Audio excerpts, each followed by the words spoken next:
오늘 우리 빌립보서 1장 22절에서 30절의 말씀은 그리스도의 복음에 합당한 성도의 일상에 대해서 나와 있습니다.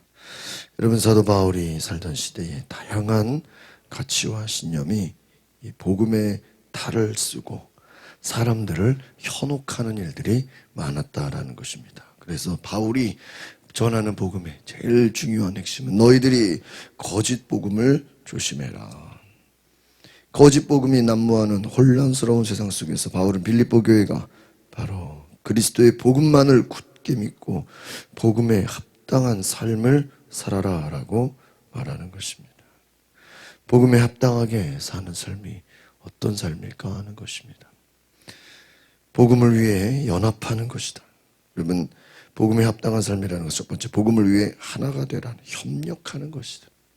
여러분, 그리스도 안에서 주어진 사명은 무엇보다 복음을 전하는 삶, 그리고 영혼을 구원하는 것입니다. 여러분이 영혼을 구원하고 복음을 전하는 것은 혼자 감당하는 것이 아니다라는 것이죠. 교회가 하나가 돼서 협력할 때 복음 전파의 사명을 감당하는 것입니다. 그래서 여러분, 사탄 마귀는 이거를 잘 알고 있습니다. 그래서 언제든지 마귀의 일은 뭐냐? 하나님의 일을 분열시키는 거예요. 교회를 분열시키고 언제든지 기회를 엿보고 수단과 방법을 가리지 않고 공동체 안에 다툼을 유발하고 갈등을 유발하는 것이다. 여러분, 사탄의 이러한 계략에 휘둘리지 않기 위해서 우리가 연합해야 된다. 모두가 연합해야 된다. 하나님의 일은 연합하는. 이런 성령이 하시는 일이 뭐예요? 하나 되게 하는 거예요. 예수님께서 요한복음에 아버지요, 내가 아버지와 하나가 된 건 저들도 하나가 되게 하옵소서. 우리끼리 하나가 되는 거예요? 아니에요. 인간들은 자기들끼리 하나가 될 수가 없어요. 여러분, 두 사람도요, 자기들끼리 마음을, 두 사람도 한 마음 되기가 어려워요. 제가 주일날 강화 가서 우리 강서 교구협의 임원들 목사님들하고 수련회를 하는데 한 새벽 2시까지인가 3시까지 얘기를 했어요. 그러면서 목사님이 이제 그런 얘기를 하는 거야. 목사님, 교회 안에 장로가 10명이면 교회가 10개입니다. 그래. 장로가 10명이면 교회가 몇 개라고요? 10개라는 거예요. 장로님들마다 생각이 어때요? 다 다르다는 거예요. 이렇게 하자는 장로, 이렇게 하자는. 목사가 너무 힘들다. 또 지금 우리 여러 가지 새벽까지 늦게까지 얘기를 듣다가 교회 안에 성도들이 한 마음을 갖는 것이 어때요? 어려워요. 장로님들마다 생각이 다 달라. 성도들마다 생각이 다 달라. 여러분, 성령님은 뭐 하시는 분이십니까? 인간의 마음을 하나 되게 하시고, 어떻게 하나 되는 거예요? 하나님의 마음으로 하나 되게 하시는 분인 줄 믿습니다. 하나님의 마음으로 하나 되어 협력하게 하는 거예요. 복음 전파의 사명을 감당하는 거예요. 여러분, 교회를 분열시키는 것은 마귀의 역사예요. 그래서 다툼을 주고 갈등을 주고. 여러분, 그러면 하나가 되려면 어떻게 해야 됩니까? 모두가 자기를 부인하는 마음이 돼요. 화요일날 저희 서울남년의 목사님들 신년 금식기도회 아침부터 오후까지 쭉 예배를 드렸어요. 다른 데 연회에서 우리 감독을 지내신 목사님이 이제 강사로 오후에 오셨는데 그러는 거예요. 우리가 집사가 되고 이제 세해가 되고 권사가 되고 장로가 되고 직분이 올라간다고 하면 그렇죠. 어떤 새로운 직분을 받는다는 것은 더 순종하는 거라는 거예요. 저거 깜짝 놀라요. 장로가 된다는 것은 내가 더 순종한다는 거예요. 우리가 주의 일을 맡는다는 것은 목적이 뭐예요? 에? 내 뜻을 관철시키려고 그런 게 아니라 뭐예요? 뭐 하려고? 순종하려고. 제가 은혜를 많이 받았어요. 우리가 주의 일을 하고자 하는 것은 뭐 하려고 하는 거예요? 하나님의 일에 순종하려고 하는 거예요. 순종하려고. 여러분, 하나님의 일을 하기 위해서는 자기를 부인하는 그것이 우리의 태도는. 예수님이 영혼 구원을 위해서 예수님조차도 아버지여 내 뜻대로 마옵시고 자기를 부인하고 십자가를 지셨습니다. 나를 부인하고 나의 권리와 감정을 내려놓고 주님이 주신 사명을 최우선으로 생각하는 거예요. 여러분, 예수님은 성격이 다른 사람, 기질이 다르고 직업도 다르고 여러 가지 생각과 이 배경이 다른 사람들을요 다 제자로 부르셨어요. 여러분, 예수님의 제자들을 잘 보면요, 그 로마에 협력하던 세리, 당시 세리는요 로마에 아주 그냥 협력하는 사람이에요. 왜? 돈을 걷어서 갖다 바쳐야 되니까. 마태가 있었죠. 또 로마의 대항에서 투쟁하는 열혈당원 시몬이라는 사람이 있었어요. 그러니까 정치적으로 보면 완전 진보와 보수가 뭐예요? 다 예수님의 제자예요. 여러분, 제자들은요 자기들끼리 누가 더 높은 자리에 올라갈까 막 다투기도 했어요. 그런데 여러분 잘 보세요. 정치적인 성향으로는 로마에 협조하는 세리 마태도 있고 또 열혈당원 시몬도 있고 또 서로 자기들끼리 높은 자리에 올라가려고 다투려고 하는데, 잘 보세요. 예수님이 죽으시고 십자가를 지시고 부활하시는 걸 봤어요. 그리고 나니까 다 이들이요 복음의 증인이 되어버렸어요. 그리고 서로 연합하게 됐어요. 할렐루야. 예수 그리스도의 죽으심과 부활을 경험한, 우리가 이전까지 봤던 야고보도 예수님의 동생으로, 저기 예수님이 형인가 주님인가 헷갈렸는데 예수님이 죽으시고 뭐 하는 걸 보면서요? 부활하는 걸 보면서 다 깨져버렸어. 이야, 더 이상 형이 아니라 예수님이구나. 메시아구나.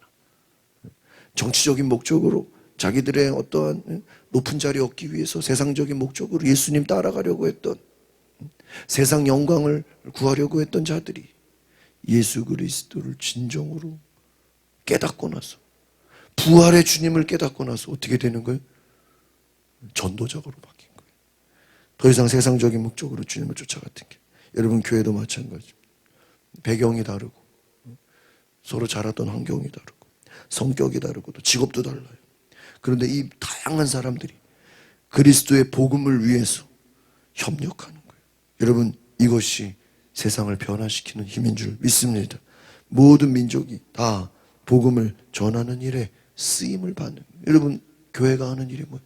복음을 전하는, 그것을 위해 쓰임 받는 거예요. 그런데 여러분, 복음 전도에는 반드시 박해의 역사가 있어요. 고난과 뭐가 있어요? 핍박이 따라온다. 그러니까 여러분, 복음을 전하고 복음에 합당한 삶을 산다는 것은 많은 대적들이 있어요. 그래서 사도 바울이 복음을 전하면서 얼마나 많은 죽음의 위협과 매를 맞고 또 가난과 얼마나 많은 고난이 있었습니까? 여러분, 고난이 있습니다. 그것에 담대함을 잃지 않고 두려워하지 말고 복음을 전하는 것인 줄 믿습니다. 여러분, 복음을 전하는 데는 반드시 고난이 있어요. 사도 바울은 오늘 빌립보 말씀, 빌립보 교회에게 말씀, 자기도 지금 감옥에 갇혀 있는 사람, 바울이 무슨 나쁜 짓을 했겠어요? 사도 바울은 복음 전한다는 이유만으로 감옥에 들어가 있는 거예요. 열악하고 고난의 시간, 고통의 시간 속에서 감옥에 갇혀서 아무것도 할 수 없는 그가 오히려 말씀을 전하는 거예요. 위협에도 굴하지 않고 증인의 삶을 살아가도록 너희가 복음 전도자의 삶을 살아라. 고난에 처한 교회를 격려하면서 하나님이 너희를 보상해 주실 것이다. 고난 가운데 너희와 함께 하실 것이다. 대적들의 행위를 하나님은 심판하실 것이다. 하나님은 복음으로 고난받는 주의 일꾼들에게 위로하실 분이시다. 위로의 주님, 하나님의 뜻으로 함께 하신. 여러분, 복음을 대적하는 많은 세력들이 있어요. 악한 마귀가 연합을 깨는 것입니다. 복음의 증인으로 살다 보면 복음을 반대하고 믿음을 아주 폄하해하는 그런 사람들을 만나게 돼요. 여러분, 위축되거나 두려워하지 마시기를 바랍니다. 비웃거나 비난하는 사람들을 오히려 그들을 위해서 기도하고 우리는 선으로 악을 갚는다는 생각으로 여러분 담대하게 오히려 하나님의 사랑을 보여야 한다는 거예요. 여러분, 예수님은 자기를 위해 박해하는 사람들이 또 자기를 위해서 원수를 향해서도 축복하고 기도하라. 또 그들을 용서하셨어. 여러분, 또 우리가 복음을 전하다가 너희가 고난을 받느냐? 박해당하는 자는, 핍박당하는 자는 뭐라 그랬어요? 팔복이 복이 있다. 하늘의 상이 크다 그랬어요. 여러분, 우리는 어떤 상을 받는 걸 기대해야 됩니까? 오히려 복음을 전하다가 받는 고난, 복음을 전하다가 당하는 어려움으로 인해서 오히려 하나님 우리에게 더 큰 상을 주신다. 이 땅에서 너희가 고난을 당할수록, 어려움을 당할수록 장차 하나님께서 주실 영광과 상급을 기대하라는 것. 그 사명에 충실히 감당을 하라는.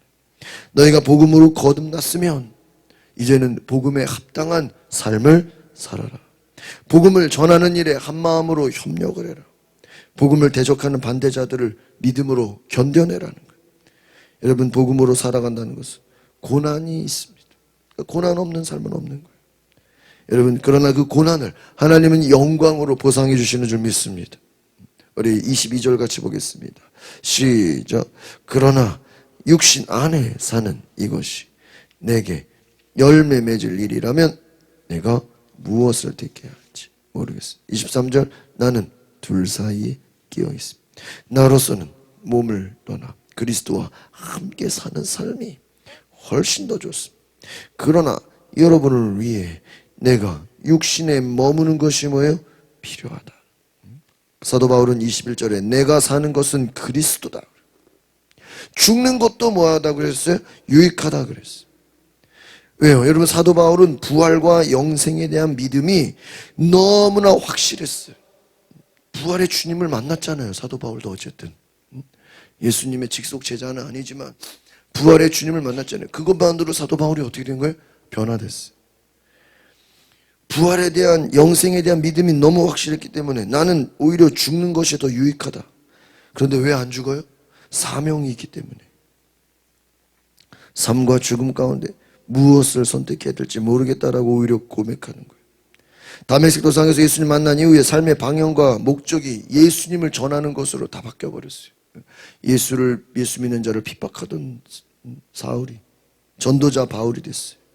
감옥에 갇혀서 어떻게 해야 될지 모르는 상태에서 차라리 세상을 떠나 차라리 나에게는 영광 중에 그리스도와 함께 있는 것이 더 낫다. 그러나 영혼 구원을 위해서는 내가 계속 할 사명이 있다는 거예요. 소망을 가지는 것이 하나님의 주권을 믿기 때문입니다. 그리스도와 함께 사는, 나는 몸을 떠나서 23절에 보니까 차라리 나는 그리스도와 함께 몸을 떠나 사는 것이 뭐예요? 더 좋다는 거예요. 이게 바울의 고백이에요. 그러나 내가 지금 사는 것은, 육신에 머무는 것은 누구를 위해서요? 성도들을 위해.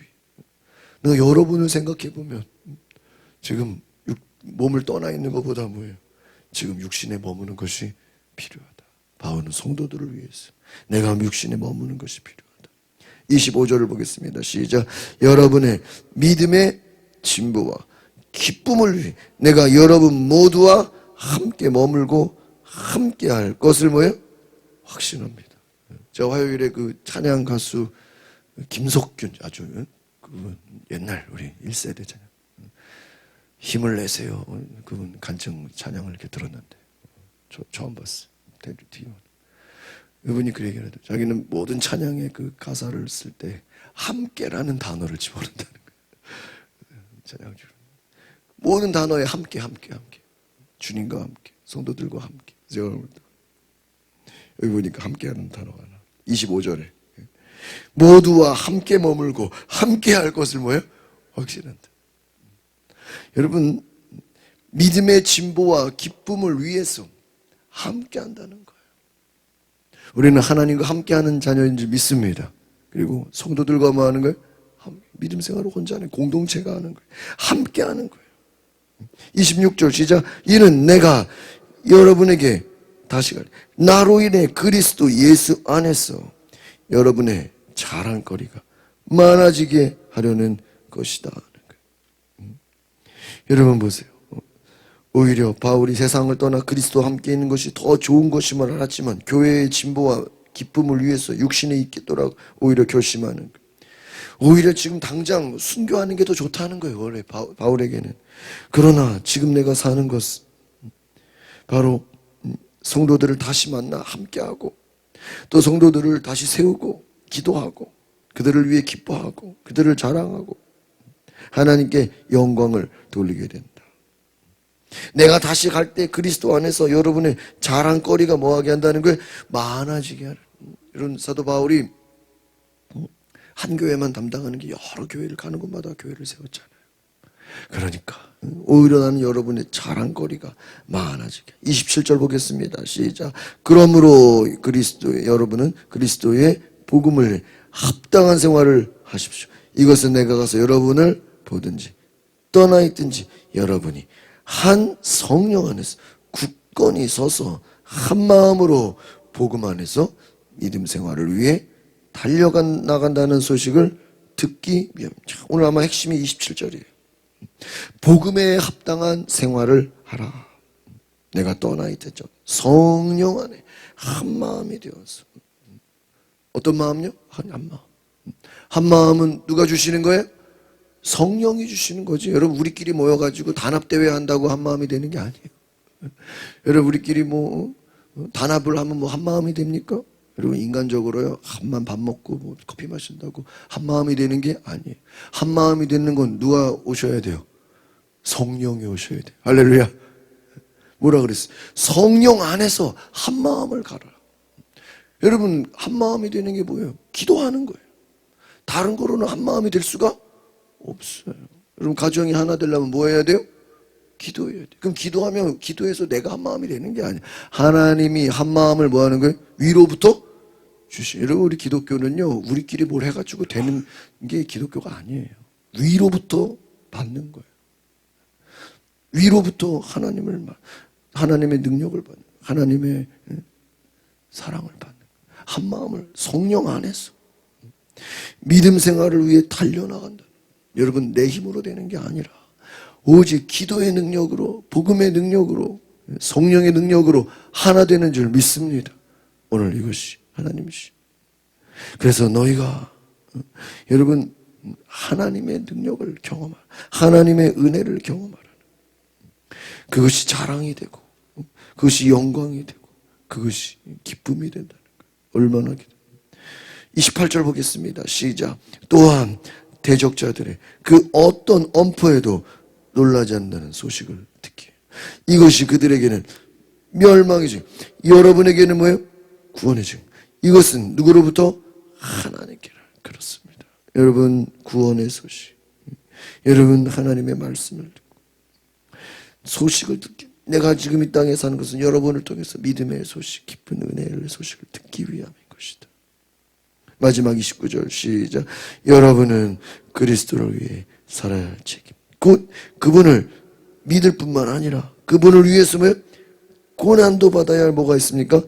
책임이 있다는 거예요. 여러분 우리가 한 마음으로 한 뜻으로 복음을 위해 협력을 했고 어떤 방해와 박해에도 두려워하지 않는다는 소식을 듣기 원했다는 거예요. 여러분 구원받았다는 확실한 증거가 되고 합당한 생활을 한다. 여러분 우리는 그리스도를 위해 살아가는 거예요. 나를 부인하고 믿을 뿐만 아니라 고난을 받는 거예요. 고난을 받는 거예요. 여러분 오늘 저와 여러분이 담대히 그리스도를 위해 살아가는 은혜가 있기를 바랍니다.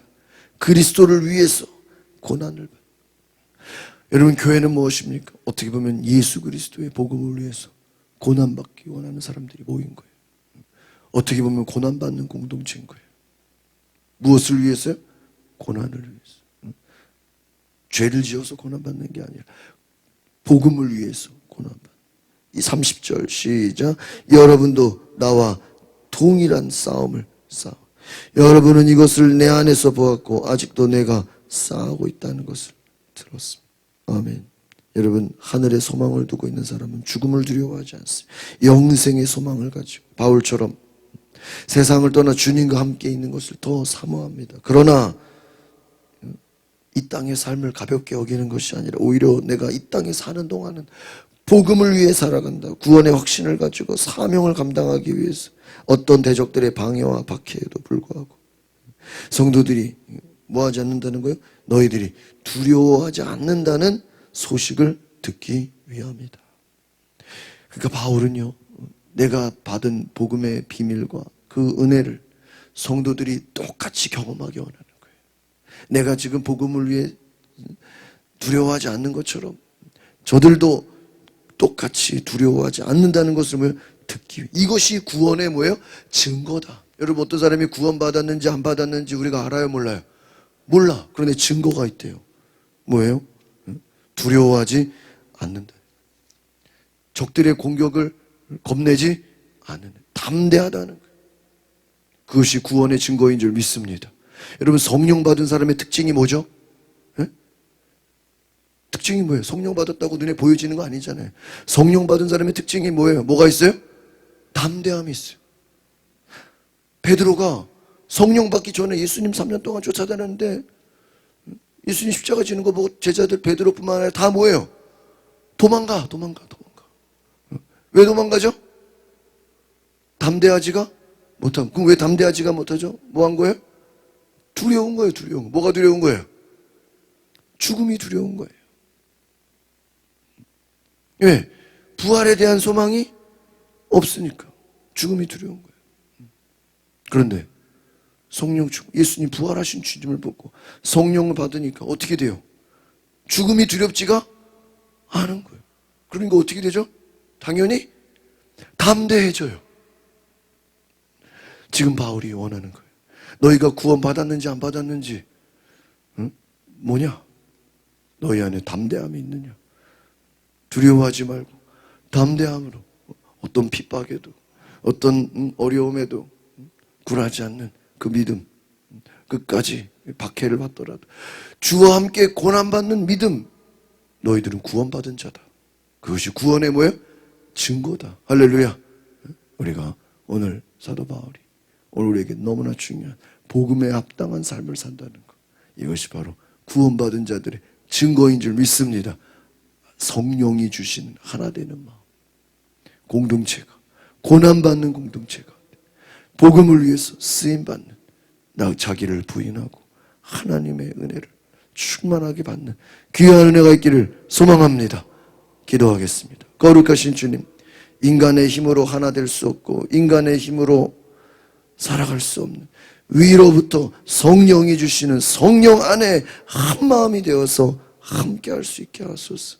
자기를 부인하고 예수 그리스도를 따르는 부활의 주님을 만나는 참 제자가 되게 하셔서 우리가 성령 받은 공동체, 성령 받은 주의 제자가 되어 핍박을 두려워하지 말고 고난을 두려워하지 말고 주와 함께 고난받는 주님을 위해 살아가는 놀라운 은혜, 구원의 증거가 있게 하옵소서. 하나님으로부터 주시는 은혜와 기쁨을 가지고 복음의 능력으로 살아가는 주의 백성 되게 하여 주시옵소서. 예수 그리스도의 이름으로 기도하옵나이다. 아멘. 우리 이 시간에 기도하실 때 하나님, 내가 구원의 증거, 복음의 능력을 가지고 믿음으로 나아가게 하소서. 성령 안에 하나 되는 마음을 주셔서 오늘 내가 주께 순종하는 은혜가 있게 하소서. 그리스도의 사랑을 내게 부어주소서. 우리 다 같이 주여 한번 부르고 동성으로 기도하겠습니다. 주여, 거룩하신 하나님, 오늘 내 안에 성령을 부어주시옵소서. 주여, 오늘 내 안에 주의 영을 부어주시오. 담대함을 주시오. 구원의 증거를 주시옵소서. 죽음을 두려워하지 않고 담대하게 복음을 전했던 바울의 그 삶의 은혜가 오늘 내 삶에 하나님의 능력과 은혜로 기름 부어 주시옵소서. 성령이여, 오늘 우리 가운데 역사하소서. 주의 은혜를 부어 주소서. 성령이여 오시옵소서. 주께서 통치하소서.